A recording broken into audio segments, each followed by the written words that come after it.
Halina't matakam sa iba't ibang luto ng tilapia sa Minalin, Pampanga. Narito ang report. Gone with the old sarsyadong tilapia, sweet and spicy tilapia, at pritong tilapia.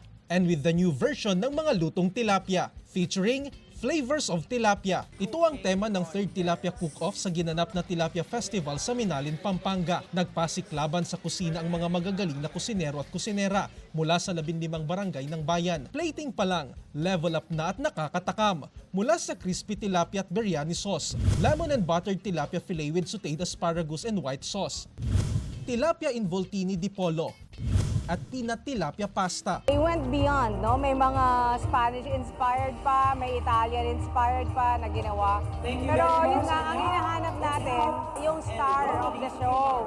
The star of the show is the tilapia.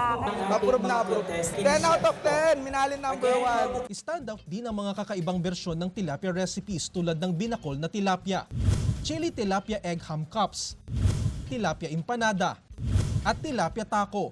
Naapektuhan man ng nagdaang pag-ulan, itinuloy pa rin ang festival dahil ang Minalin ang isa sa biggest producers ng tilapia sa bansa. Kada araw, nasa 60 hanggang 100 tons ng tilapia ang naproproduce ng bayan. Jarek Pasilyao, 1 North Central Luzon.